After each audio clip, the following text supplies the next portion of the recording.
the harbour, a coastal spot offering shelter for watercraft. It's the heart of the Great Ocean, connecting Flitterwick and Swancombe.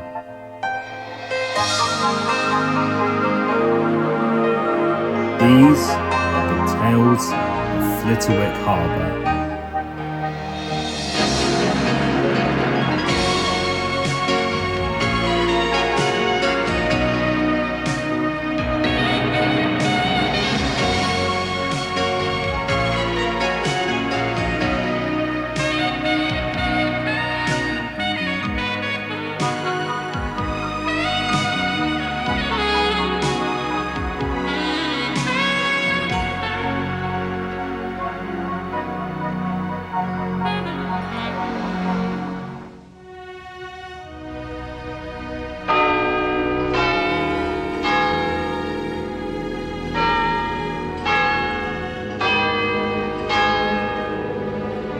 That's my introduction.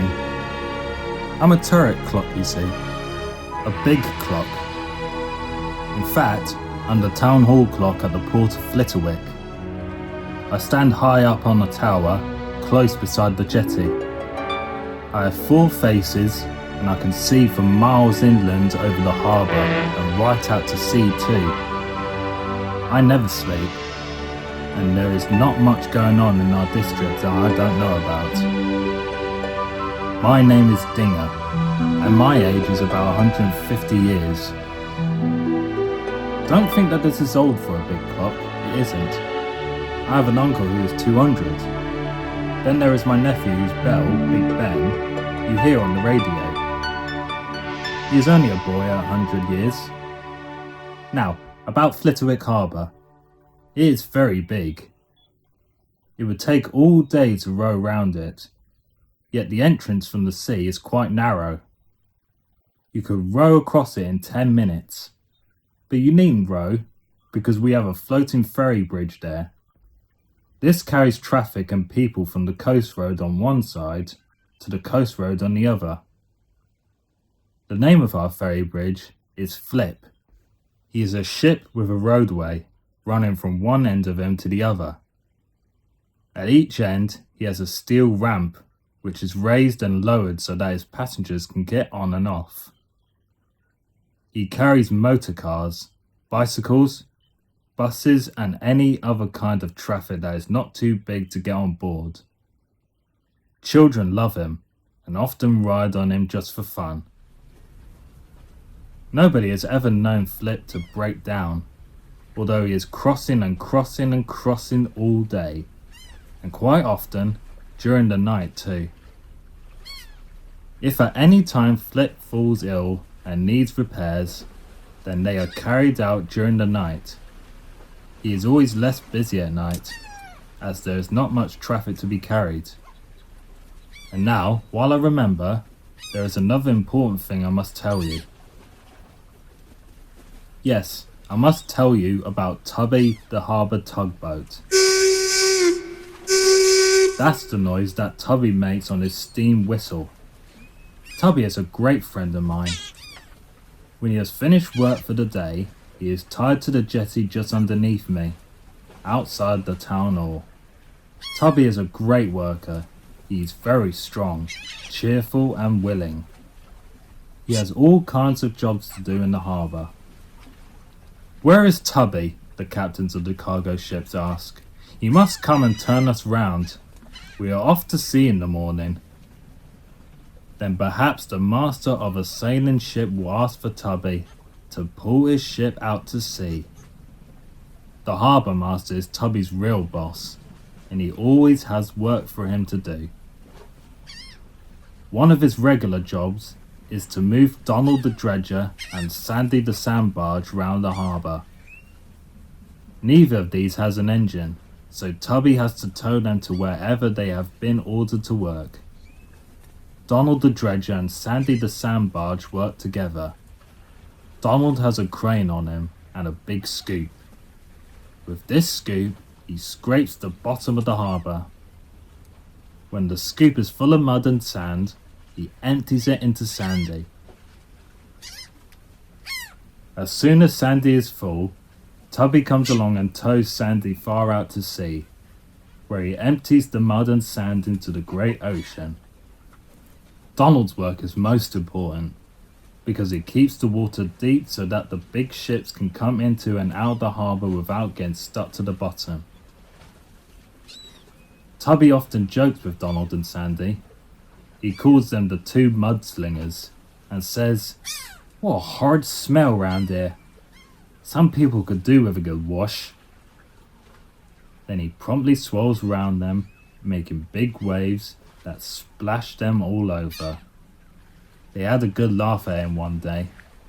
He had come quite close to them, and as it happened, Donald had a huge scooper full of mud high in the air. As it passed over Tubby, the scoop opened and down fell the mud straight into Tubby's funnel. Tubby spluttered and hissed, and smoke and steam poured out of him. It was a long time before he recovered from the accident.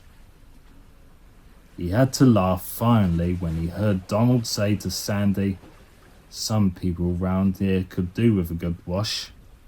Sandy is rather a gloomy fellow, and a little nervous about going to sea, because he is rather low in the water when he is full. He is quite safe really, although he does get wet at times. He wallows along behind Tubby, and he groans and grumbles, mutters and gurgles. Flip the ferry bridge always has a word with them at the harbour entrance. This is his way of saying hello or good morning. Sometimes, looking very serious, Flip will say, "I hear it's very rough at sea today." "Rough?" cries Sandy.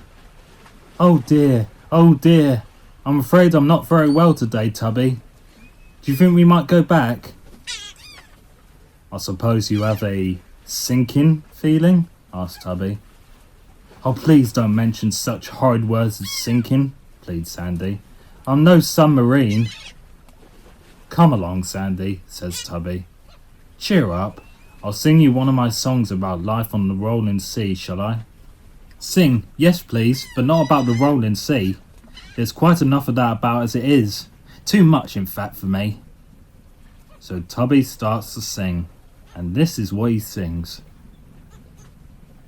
"I wouldn't be a fishy fish just swimming in the sea. I might become a fishy dish on someone's plate for tea.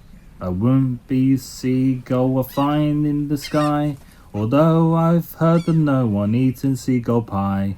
I'd rather be a little boat and sail the ocean wide, and never sink but keep afloat with Sandy by my side. Or perhaps I'd be a sand barge as brave as any lion, not very small nor very large, but made of solid iron." Sandy always cheers up when he hears these songs that Tubby sings. Quite often, if he is feeling very cheerful, he will join in. Nobody could say that he has a very good voice because it is rather rough and hoarse, as if he has sand in his throat. I suppose that's just what it is really, for he is nearly always covered in sand and mud. Once outside the harbour, Tubby and Sandy have to sail between the two long lines of buoys. These buoys float on the water and are anchored in special positions to mark the deep water channel. All ships should sail between the two lines so that they will not run aground on the dangerous sandbanks that lie on either side and outside the buoys. The buoys are different shapes and colours on each side of the channel. Some buoys have lights on them so that they can be seen at night. Some buoys have a bell on them that goes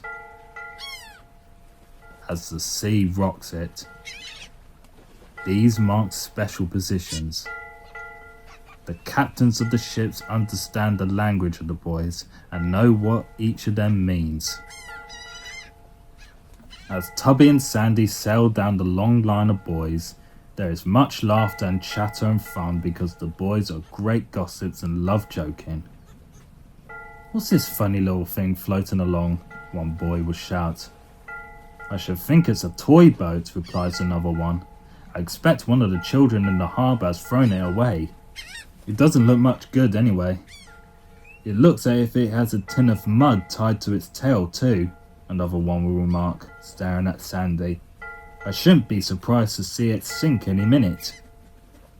Then Tubby will call out to Sandy so that everyone can hear. They would be able to see much better if they had their hair cut. He makes this rude remark in fun, and because these boys often have seaweed hanging from them, just like long green hair. They have to be taken into harbour and cleaned and repainted from time to time. Often, on the way to sea, they will pass other ships coming into harbour. There are colliers who bring the coal to the great power station at Flitterwick. Then, there are the cargo ships that bring grain, and others that bring clay for the potteries. Some carry loads of wood from foreign countries for the builders and carpenters in our district. Most of all, Tubby and Sandy love to see the beautiful sailing yachts that glide so freely and gracefully through the water. Eventually, when Sandy is far enough out in the great ocean, he is emptied and turns for home. At last, the harbour is reached. Flip, the ferry bridge, still working, calls a cheery good night.